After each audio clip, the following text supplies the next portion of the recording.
이것이 보정된 사진이라고 생각하십니까? 사실 이 사진은 현실에 존재하는 한 소녀를 촬영한 것으로 그녀의 외모는 매우 특별하여 많은 사람들을 놀라게 했습니다. 하반신이 마치 두 사람처럼 나뉘어 있는 것 같은 모습 덕분에 그녀는 지금까지 가장 희귀한 신체적 특징을 가진 사람 중 한 명이 되었습니다. 많은 사람들을 더욱 놀라게 만든 것은 이 소녀가 의료계의 제안과는 다른 결정을 내렸다는 점이며 이는 다양한 논쟁을 불러일으켰습니다. 특히 이번 영상에서는 4개의 다리를 가진 소녀에 대한 이야기뿐만 아니라 신체적으로 희귀한 특징을 가진 또 다른 두 사람에 대한 정보도 공개될 예정입니다. 이 세 사람이 과연 어떤 삶을 살아왔으며 그들의 신체적 특징이 나타나게 된 비밀이 과학적으로 밝혀졌을까요? 화면에서 눈을 떼지 마십시오. 모든 진실이 곧 공개될 것입니다. 하지만 그 전에 채널을 구독하고 알림을 설정하여 가장 흥미로운 영상을 놓치지 않도록 하십시오.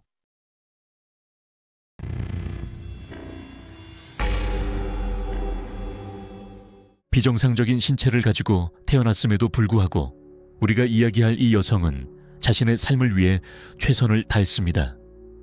심지어 그녀는 자신의 특별한 신체적 차이를 삶을 밝게 만드는 도구로 활용하기까지 했습니다. 우리가 이야기하는 인물은 바로 조세핀 머틀 코빈입니다. 19세기 말 그녀는 2개의 골반과 2쌍의 다리를 가진 독특한 신체 구조로 인해 세간의 화제가 되었습니다. 조세핀은 1898년 5월 12일 미국 테네시주에서 평범한 가정에서 태어났습니다. 그러나 그녀가 세상의 첫 울음을 터뜨린 순간부터 그녀는 매우 희귀한 사례로 병원에 있던 모든 의료진을 경악하게 했습니다. 그녀의 신체는 완전히 건강했지만 모든 사람을 충격에 빠뜨린 점은 그녀가 4개의 다리를 가지고 있었다는 것이며 이는 지역에서 전례 없는 기형적인 특징이었습니다. 조세핀의 아버지는 당시 25세로 건강하고 강한 체격을 지닌 남성이었으며 붉은 머리카락과 밝은 푸른 눈, 그리고 매끄러운 하얀 피부를 가지고 있었습니다. 그녀의 어머니는 남편보다 9살 연상이었으며 비슷한 신체적 특징을 가지고 있었습니다. 심지어 두 사람의 외모가 너무나도 흡사하여 의사들은 이들이 가까운 혈연 관계가 아닌지 면밀히 조사해야 했습니다. 조세핀이 태어났을 때 의료진은 처음에는 그녀가 쌍둥이로 태어났다고 생각했습니다. 하지만 진실은 그보다 훨씬 기이하고 놀라운 것이었습니다. 조세핀은 실제로 쌍둥이 자매를 가진 것이 아니라 단순히 추가적인 하반신을 가지고 있었습니다. 보조다리는 일반적인 다리보다 작았으며 각 발에 3개의 발가락만 있는 등 특이한 형태를 띠고 있어 지금까지 한 번도 보고된 적 없는 희귀한 사례가 되었습니다. 의료진은 처음에 조세핀이 심각한 기형으로 인해 오래 살아남기 어려울 것이라고 걱정했습니다. 이러한 선천적 기형은 일반적으로 심각한 건강 문제를 동반하기 때문입니다. 그러나 기적이 일어났습니다. 조세핀은 단순히 살아남는 것에 그치지 않고 다른 아이들과 다름없이 정상적으로 성장했습니다. 이 사건은 단순히 병원 내에서만 충격을 준 것이 아니라 인근 지역에도 급속도로 퍼지며 많은 의사, 연구자뿐만 아니라 호기심 많은 일반 대중의 관심을 끌었습니다. 당시 일부 의학 전문가들은 조세핀의 상태를 유발한 생물학적 원인을 밝혀내려고 했지만 만족할 만한 설명을 찾지 못했습니다. 이 현상은 너무나 희귀하여 당시 의료 문헌에서도 유사한 사례를 찾아볼 수 없었습니다. 조세핀의 가족은 총 8명의 자녀를 두었지만 그녀만이 유일하게 선천적 기형을 가지고 태어났습니다. 이는 그녀의 출생을 더욱 특별한 사건으로 만들었습니다. 일부 지역 주민들은 조세핀의 사례에 대한 강한 호기심을 보이며 다양한 추측을 내놓았습니다. 어떤 사람들은 이를 자연에서 매우 드문 현상으로 보았으며 또 다른 이들은 신비롭거나 영적인 요소가 개입되었다고 주장했습니다. 이와 같은 기이한 이야기들이 퍼져나가기 시작했습니다. 일부 사람들은 조세핀의 보조다리가 실제로 움직일 수 있는지 궁금해했고 또 다른 이들은 과학적이거나 신비로운 가설을 세우며 그녀의 상태를 설명하려 했습니다. 4다리를 가지고 있다는 사실로 인해 조세핀은 지역사회뿐만 아니라 미국 전역의 과학 및 의학 연구자들의 주목을 받게 되었습니다. 조세핀의 가족은 처음에 그녀의 신체적 특이성을 보고 큰 충격을 받았습니다. 그녀의 부모는 처음에는 당혹감과 두려움을 느꼈지만 점차 딸을 평범한 아이처럼 받아들이고 사랑하기 시작했습니다. 시간이 지나면서 부모는 비록 그녀의 몸이 다를지라도 조세핀은 밝고 총명하며 건강한 아이임을 깨달았습니다. 그녀는 이동할 수 있었지만 다른 아이들과 같은 방식으로 걷지는 못했습니다. 조세핀은 가운데 있는 2개의 다리를 움직일 수 있었지만 이 다리들은 걷기에 충분한 힘을 가지지 못했습니다. 따라서 그녀는 바깥쪽에 있는 2개의 다리를 사용하여 이동했습니다. 또한 그녀는 4개의 다리에 맞는 특별한 옷을 맞춤 제작해야 했습니다. 1881년 13세가 된 조세핀은 4개의 다리를 가진 텍사스 소녀라는 별명으로 공연 프로그램에 참가했습니다. 그녀를 직접 보고 싶어 하는 사람들은 그녀의 아버지에게 돈을 지불하며 그녀를 구경했습니다.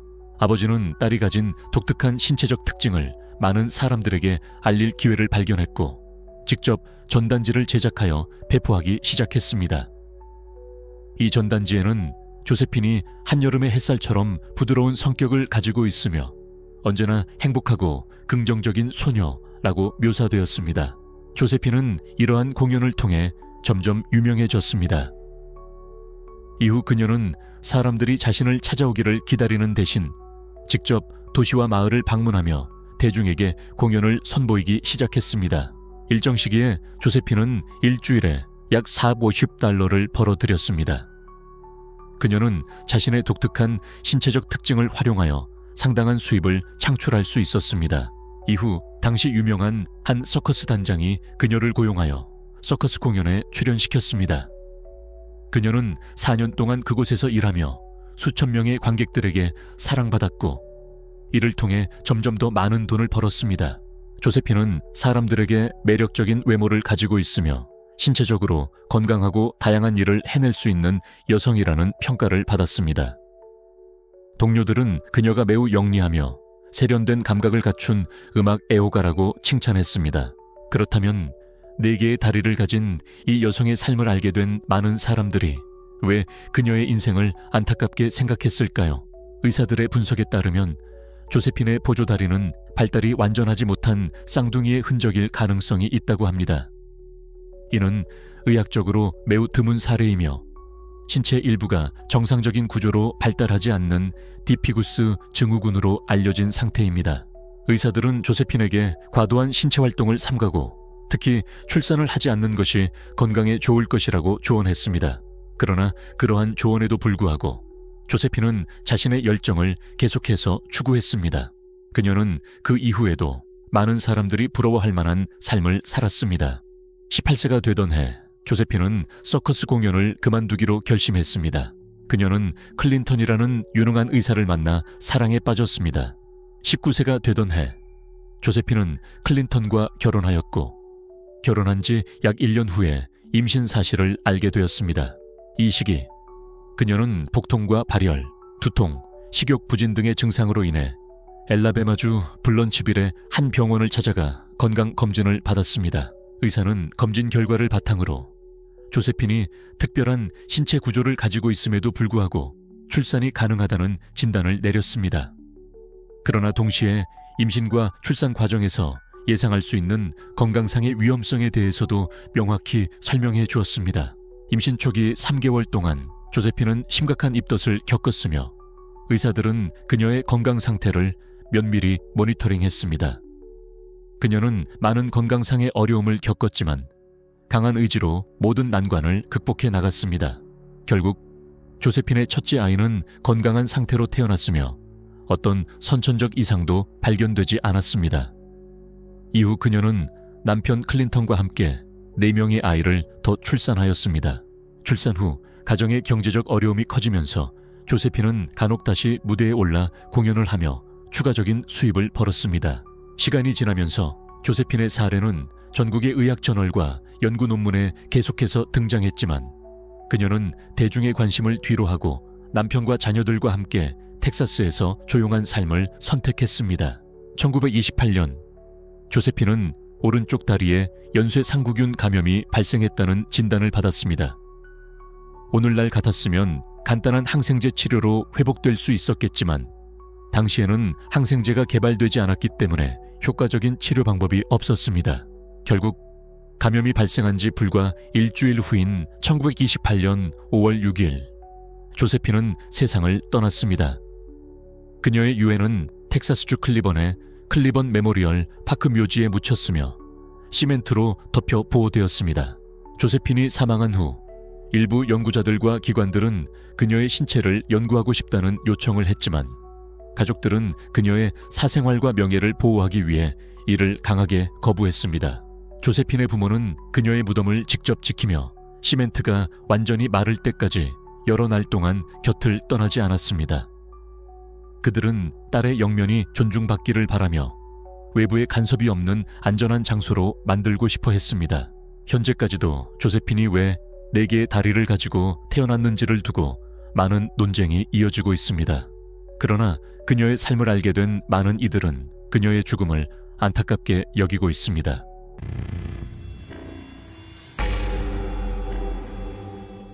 역사적으로 조세핀은 4개의 다리를 가진 유일한 인물이 아니었습니다. 기록에 따르면 3개의 다리를 가진 것으로 유명한 프란체스코 렌틴이라는 인물이 존재했습니다. 그는 1889년 이탈리아 시칠리아 섬에서 태어났습니다.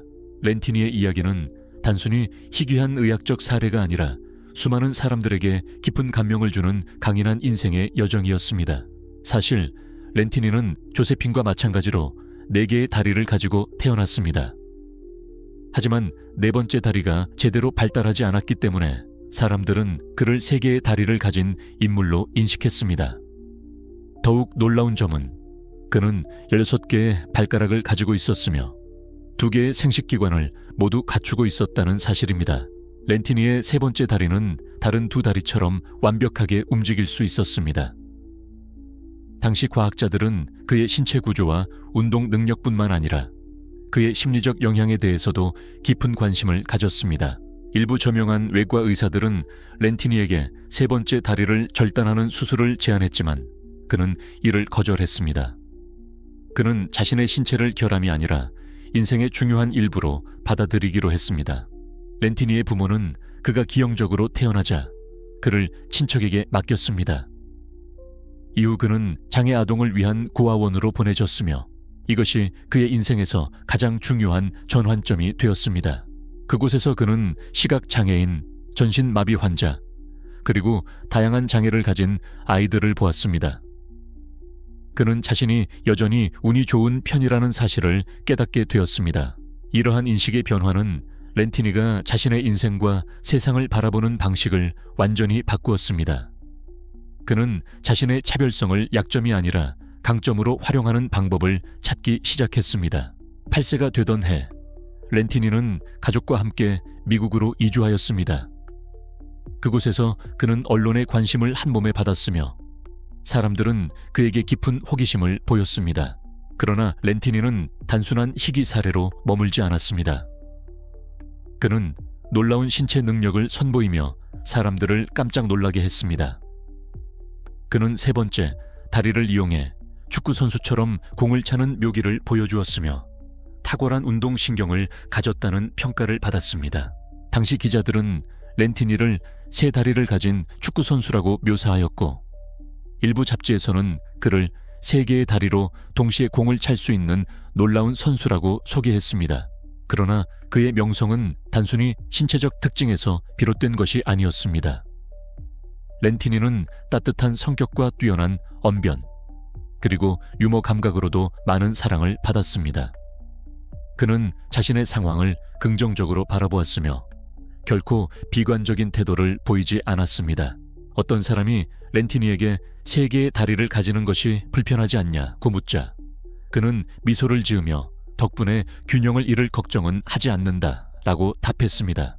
이러한 긍정적인 삶의 태도 덕분에 렌티니는 전 세계에서 사랑받는 인물이 되었습니다. 사람들은 더 이상 그를 기형적인 존재로 바라보지 않았고 그를 강인하고 존경할 만한 인물로 인정하게 되었습니다. 렌티니는 세계 유일의 3다리를 가진 축구 선수, 역사상 가장 놀라운 의학적 기적 등으로 불리며 공을 차거나 줄넘기를 하거나 스케이트를 타고 자전거를 타는 등의 묘기를 선보였습니다. 어떤 사람이 세 번째 다리 때문에 신발을 사기가 어렵지 않냐고 묻자 렌티니는 나는 두 켤레를 사고 남은 한 짝은 한쪽 다리가 없는 친구에게 준다고 답했습니다. 렌티니는 미국 전역을 돌며 공연을 하며 영어를 배웠고 상당한 재산을 축적했습니다. 그는 30세에 미국 시민권을 취득했으며 40년 넘게 서커스와 버라이어티 쇼에서 활동하며 왕이라는 별명을 얻었습니다. 렌티니는 1907년 여배우 테레사 머레이와 결혼해 4명의 자녀를 두었습니다. 그러나 1935년 두 사람은 이혼했고 이후 그는 헬렌이라는 여성과 함께 살았습니다. 1966년 렌티니는 78세의 나이로 테네시주에서 폐질환으로 사망했습니다. 그는 마지막까지 자신의 신체를 장애가 아닌 기회로 여겼으며 이것이 그를 성공과 행복으로 이끌었습니다. 프랑크 렌티니는 20세기 초 가장 유명한 서커스 예술가 중 한 명이었습니다. 사람들은 그를 단순히 독특한 신체적 특징을 가진 인물로 기억하는 것이 아니라 그의 강한 의지, 긍정적인 태도, 그리고 삶을 사랑하는 열정으로도 기억하고 있습니다. 역사적으로 특별한 신체적 특징을 가진 사람들은 시대적 한계로 인해 스스로 환경에 적응해야 했습니다. 그러나 오늘날 의학기술의 발전 덕분에 그들은 훨씬 더 많은 도움을 받을 수 있게 되었습니다. 우리가 지금부터 이야기할 사례도 그러한 경우 중 하나입니다.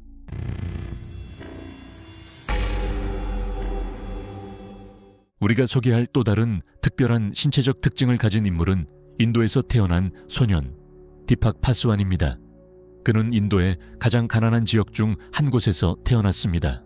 출생 당시 파스완의 배에서는 추가적인 2개의 팔과 2개의 다리가 발견되었으며 이로 인해 병원의 의료진들은 큰 충격을 받았습니다. 의사들의 분석에 따르면 이 추가적인 사진은 원래 그의 쌍둥이 형제의 것이었지만 어떤 이유에서인지 제대로 분리되지 못하고 파스완의 몸에 붙어 태어난 것입니다. 인도 의사들은 파스완의 상태를 기생 쌍둥이라고 불렀습니다. 이는 2개의 태아가 함께 자라다가 분리되지 못하고 한쪽 태아가 불완전한 형태로 다른 태아에게 흡수되어 일부 신체 기관만 남게 되는 매우 희귀한 사례입니다. 파스완은 인도의 한 시골 마을에서 태어났으며 그곳은 전통적인 종교적 믿음이 깊은 지역이었습니다. 그는 어린 시절부터 독특한 신체적 특징으로 인해 많은 관심을 받았고 힌두교를 믿는 지역 주민들은 그를 신의 화신으로 여겼습니다. 특히 파스완이 살던 마을을 비롯한 주변 지역의 힌두교 신자들은 그를 비슈누 신의 현현으로 보았습니다. 힌두교의 경전에서 비슈누 신은 여러 개의 팔과 다리를 가진 존재로 묘사되기 때문입니다. 파스완이 태어난 이후 7세가 될 때까지 그의 집에는 매일같이 많은 사람들이 찾아와 그를 보기 위해 몰려들었습니다. 이들은 각지에서 온 낯선 방문자들이었으며 일부는 멀리 떨어진 지역에서까지 그를 보러 왔습니다. 파스완의 부모는 의사들의 진단 결과를 주민들에게 여러 차례 설명하며 그의 신체적 특징이 단순한 의학적 현상임을 알렸습니다. 하지만 마을 사람들은 부모의 말을 믿지 않았고 직접 파스완을 보기 위해 계속해서 찾아왔습니다. 파스완의 부모에 따르면 그는 와갑살이 될 때까지 학교에 다닐 수 없었습니다. 친구들과 어울리는 것이 어려웠으며 일부 마을 아이들은 그의 외모를 이유로 거부 반응을 보이기도 했습니다. 이러한 상황은 어린 파스완이 삶의 많은 도전에 직면하도록 만들었습니다. 주변 사람들의 지나친 관심과 호기심이 파스완의 삶에 큰 영향을 미치자 2010년 3월 그의 부모는 아들의 수술을 위해 도움을 요청하기로 결심했습니다. 시간이 흐른 후 마침내 부모의 간절한 바람이 이루어졌습니다. 2010년 5월 30일 인도 방갈로르에 있는 한 병원이 파스완의 수술을 무료로 진행하기로 결정한 것입니다. 병원 측에 따르면 이 수술의 전체 비용은 약 5만 파운드에 달했습니다. 이처럼 큰 비용은 농사를 생계로 삼는 파스완의 가족이 감당하기에는 불가능한 금액이었습니다. 이에 병원 측은 이 특별한 사례를 위해 모든 비용을 부담하기로 결정하였습니다. 방갈로르 병원에서는 수개월간 철저한 준비를 한 후 총 6명의 전문 의료진을 투입하여 파수완의 수술을 진행했습니다. 수술은 약 4시간 동안 진행되었으며 성공적으로 마무리되었습니다. 수술이 끝난 지 약 1년 후 파수완은 언론 앞에 다시 등장했습니다. 그때 그는 완전히 정상적인 신체를 가진 건강한 소년이 되어 있었습니다. 이제 그는 다른 아이들과 다를 바 없는 몸을 가지게 되었으며 자신감 넘치는 삶을 살고 있습니다. 이상 저희가 소개해드린 추가적인 다리를 가진 3명의 인물 이야기였습니다. 여러분은 이 사례들에 대해 어떻게 생각하시나요? 여러분의 의견을 댓글로 남겨주세요. 저희의 소식을 끝까지 시청해 주셔서 감사합니다. 좋아요와 구독 버튼을 눌러주시고 더 많은 흥미로운 정보를 받아보세요. 다음 영상에서 다시 만나겠습니다.